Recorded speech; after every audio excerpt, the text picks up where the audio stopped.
Hi, this is Tim of the 1916 Company. Welcome and thanks for logging on. If you love this watch, email me, Team Mosso at the1916company.com for purchase pricing and availability questions concerning this watch. And this watch is the quirky FP Journe Octa Chronograph. The example in my hand in platinum, 38 millimeters in diameter with a white gold dial and a rose gold movement. It measures 10.4 millimeters thick, 45 millimeters lug-to-lug with a 20 millimeter spacing in between the lugs.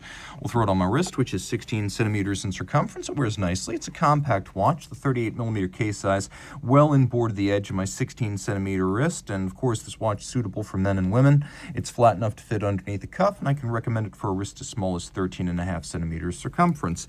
Taking a look at the strap, it is a factory strap, an uncommon sort of light olive green, you could even say maybe birch green, a gloss finish. It's got large rectangular scale alligator leather on the top, small round scale on the bottom, double gaiter, a hallmark of Journe straps these days, a more expensive strap but also a longer lasting one. Pull tab spring bars so you can pop the strap off the case without a tool. Lugs drilled close to the case for a better small wrist fit, but then a curved spring bar used so there's no impediment to the motion of the strap. We have a simple platinum Journe pin buckle with an elevated bridge, which means when you stick the strap in there, it actually sits inside the buckle rather than stacking up underneath and adding height.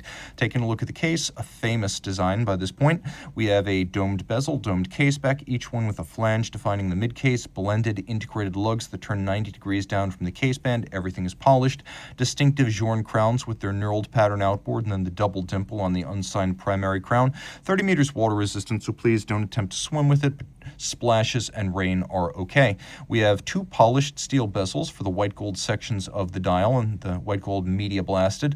You can see we've got a double-digit date with flush discs and a quick set. The watch also features a 60-minute chronograph register, and I love that because our hours are made up of 60 minutes, so why don't chronograph minutes registers generally go beyond 30 minutes? Well, I'm happy to say that this one does. It is also a flyback chronograph, which means you can reset and restart without first stopping.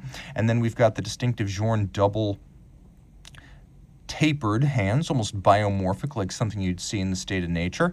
Dial side hardware, polished screws used for assembly, a feature that goes back to the first Journe watch under his own name, the Tourbillon Souverain of 1999. Taking a look around the case back, we have a version of the Octa Caliber 1300. This is the 1302, which came online in mid-2004. It is the 18-karat gold bridge and plate combo. So 18-karat gold bridges and plates. We have a guilloche cut Grand Orge, or barley corn, on a 22-karat rotor. And this, I believe, is still part of the era of bidirectional winding. It is the 1300.2 because it's the rose gold version. 3 hertz, 5-position adjusted, large inertia, free sprung balance for precision of adjustment and also a measure of shock resistance.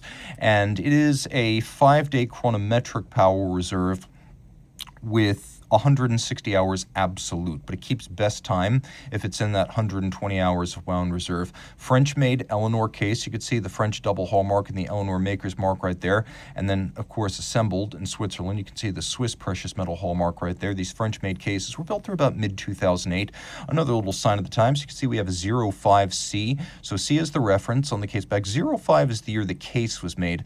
And right around mid-2005, Eleanor stopped cutting the year of case manufacture into Journe casebacks. So you can actually tell a lot about this watch and when it was made just by looking at some of the physical features. Rose gold movement, mid-2004 or later. 05 case code, that means the case was made at some point, probably in the first half of 2005, and the watch almost always assembled relatively proximate to the case year of manufacture. So probably something made between late 2004 and early 2006, just based on the physical features we can see.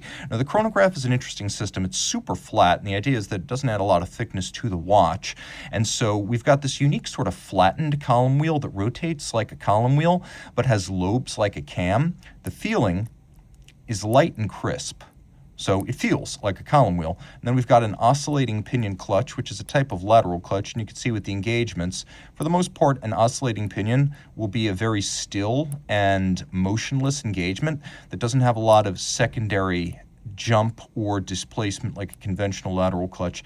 An oscillating pinion is basically a type of lateral clutch in that it is thin and works like a lateral clutch, but it's actually a lot more similar to a vertical clutch in terms of how much extraneous movement is created when you engage it.